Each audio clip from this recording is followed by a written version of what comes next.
So you just got your real estate license and you're now looking at brokerages and you're trying to decide, how do I choose a brokerage that's right for me? I'm going to cover 5 different things that you need to look out for when going through the process of choosing a brokerage after getting your real estate license. With that said, let's jump in. My name is Cody. I'm the YouTube Realtor and I make tons of videos about what it's like to grow your real estate business using YouTube and all other types of real estate agent content. So subscribe to the channel if you're interested in that type of thing. First off, as we jump into this, remember that when you go out there and you're looking at choosing a brokerage, you need to kind of change the mindset that you have. When you go interview with these different brokers, you need to know that you are in control. You're the one who is going to be out there doing the business and bringing in revenue for the company. Remember that you're basically a salesman in this type of scenario. What that means for you is that you're going to be the one that goes out there and does tons of work to generate these sales and bring that revenue into the company. So any broker out there is going to love to have you. So when you go in there, you don't need to be the one that's like, oh, I can do this and I can do that. And you don't need to sell yourself.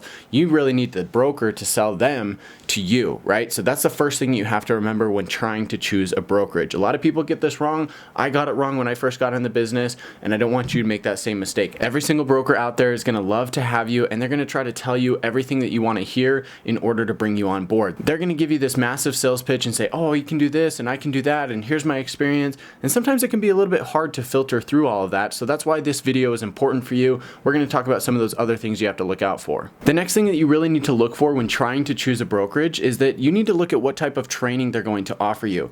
A lot of brokerages out there offer different types of training. Some of it might be virtual, some of it's digital, some of it is in the office, some of it might be one-on-one or group coaching, some of it's just raw, right? So you have to really look at what type of training they're going to offer you. And if you have the time and flexibility to go and do this, I would say actually go and attend one of their trainings before deciding to go on with them, just to see how you like it. If you like what they offer there, then that's a good sign for choosing that brokerage. And I should mention real quick on that note, when you go out there and you interview brokers, I would interview at the very minimum 3 different brokerages, if not 5, 6, or 7 different brokerages, to really get a feel for the differences in each brokerage. Every single one is going to have a little bit different concept and kind of their way of doing business, and you want to make sure that you end up at the right place, because although yes, you can change brokerages pretty easily, it's not fun to do. I've done it 5 or 6 times now, and it's not something that's fun to do when you go out there and do it.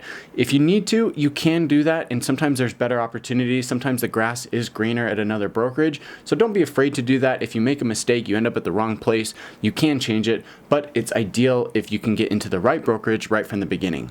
The reason why you want to go out there and interview with as many different brokerages as possible is because each of them is going to offer something different. You really want to ask, what type of business do they push within that brokerage? There's some brokerages out there like Century 21 who are really big into cold calling and for sale by owners. That's something that they really push. At least in my area, Century 21 is known for pushing those types of transactions. They really train you on that type of thing and think that you should go down that route. However, there's also brokerages who will focus on commercial transactions. There's brokerages who will focus on working with investors. There's different brokerages who are mom and pop type brokerages or the big franchise brokerages. There's a ton of different options out there. There's even luxury, right? You've got Summit Sotheby's and Berkshire Hathaway who are known for their type of luxury listings, right? They really push kind of working in that luxury space. So you need to figure out what you want to do. If you want to be in the luxury space, then consider one of those. If you want to do the cold calling, if you want to do the hard sales pitch, Century 21 might be a good fit for you. If you want to go fully digital, then Real Broker might be a choice for you.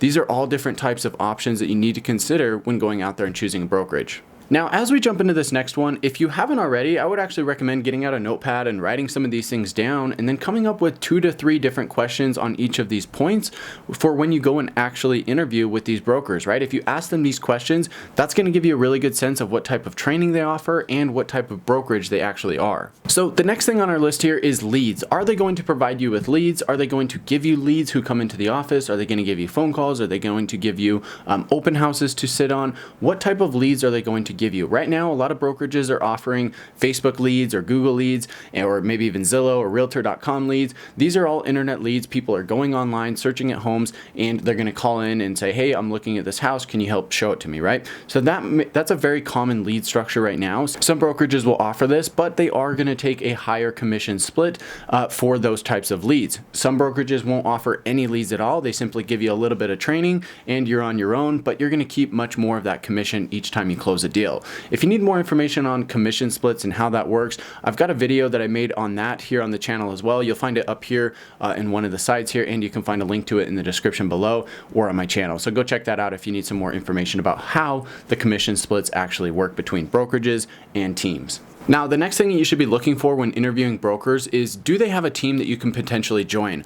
I'm a big advocate that when real estate agents just barely get their license, they should highly consider joining a team. Unless you're the type of person who's just a natural born salesman, you might want to consider joining a team. You know, if you're that person who can just go out there and network and hustle and you're not afraid to talk to people or network or make these connections with different people, if you're that type of person, then maybe you don't need a team, right? You can probably make it on your own. But for 95% of people, I highly recommend trying to get onto a team structure within a brokerage. So the way that that works is you've got the brokerage at the top, and then underneath that, you're going to have individual agents underneath the brokerage, but you will also have potentially teams who operate as kind of a mini brokerage within that brokerage. So you might have the brokerage up here, you might have agent 1, 2, and 3, and then you've got this team 1 who has a team leader, and then there's going to be agents underneath them. So when you're an agent underneath the team, typically you're going to get leads. That's usually the biggest feature of being a team leader, is you've got leads coming in that you can work, which will help expedite your business getting into real estate. And you're also going to get additional training, right? So you get training from the brokerage itself, but you're going to get training from the team leader as well. A lot of times you also get kind of that, kind of office feel where you're on a team. You've got all these people who are working towards the same goal. You've got people who can cover for you. You know, there's kind of this commonality when it comes to working on a specific team. If the brokerage does have teams that you can join, I would recommend interviewing with the broker themselves and also the team leader to see if the team is a good fit. That's a kind of a whole nother interview that you're going to have to take. It's almost like interviewing a second brokerage. So joining a team can be really beneficial if you're looking for education, guidance, and mentorship, because like I said, you get the training and you get everything that you need from the brokerage, but you're also going to get additional training, leads, education, guidance, all that stuff from the team leader as well. A couple questions that you want to ask the team leader if you end up going that route is, are you a competing team leader? Are you going out there and doing business yourself or cherry picking the best leads? Or are you going out there and handing out these leads to the team instead? Another question you want to ask them is, what is their commission split for being on the team? And remember that that commission split is going to be in addition to the split that you have with the brokerage.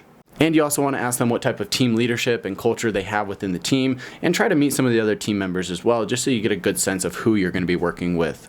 Now, just like we discussed commission splits and how that works with the brokerage, you also want to ask them what type of other income opportunities they offer to be able to gain additional income as a real estate agent. When you're a real estate agent, of course, your biggest commissions, your biggest income is going to come from doing transactions. That's going to be either representing the seller or representing the buyer. However, there are brokerages out there who offer additional income opportunities that can come in the form of revenue share or even stock options. My brokerage, Real Broker, is a great example of that. And that's why I'm personally with this brokerage. The thing that I love about Real Broker is that not only do they offer a great split and cap structure within the brokerage, but they also have two different income opportunities. The first is revenue share. Revenue share basically says that as you grow as an agent and you bring other people into the company, each time that agent underneath you closes a transaction and pays in some money to the company is going to share some of that revenue with you. This could potentially be thousands, if not tens or hundreds of thousands of dollars per year, depending on how many agents you bring into the company. So as you grow and expand as an agent yourself, you're going to have those opportunities to share the word about the brokerage, bring those people into the company, and as they sell real estate, you get a little piece of the pie when it comes to that. The other thing that's really cool is that they offer stock options. My company, Real Broker, is publicly traded on multiple stock exchanges, and you can buy and sell their stock anytime you want. The cool thing about this is that they offer opportunities to be able to get stock options for just selling real estate. For instance, if you cap out and pay in your full amount to the brokerage, you're going to get some free shares of the company stock. You can also use a portion of your commission to be able to buy shares of the stock when you close a transaction. If you hold on to those shares long enough, they're going to grant you additional bonus shares just for doing so. There's a lot of details that go into this, so if you're interested in learning more about Real Broker specifically, then reach out to me. My information will be in the description box below. But getting back to the whole purpose of this is that you want to ask the brokerages what type of income opportunities they have beyond just going out there and closing real estate and being able to get a commission from doing so. You want to look at these other income opportunities because it can be worth tens of thousands, even hundreds of thousands of dollars per year in the long run. So if you end up at the right brokerage, this could be huge for you.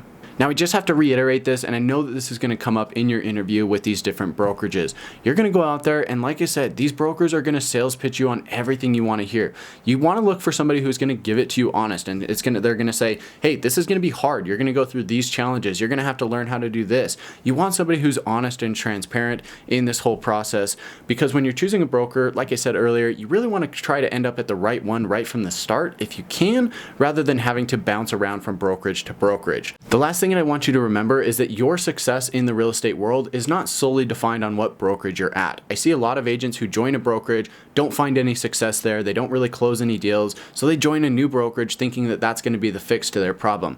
Ultimately, it's not. The brokerage can help, but I would say it's probably only 10 to 15, maybe 20% of your overall success in real estate. It really comes down to you as a person being able to go out there and build your own business, either through cold calling, through Facebook, through YouTube, through door knocking, whatever type of lead generation source you want to use. That's how you're going to build your business and find success in real estate. With all that said, guys, thanks so much for watching. We'll catch you in the next one.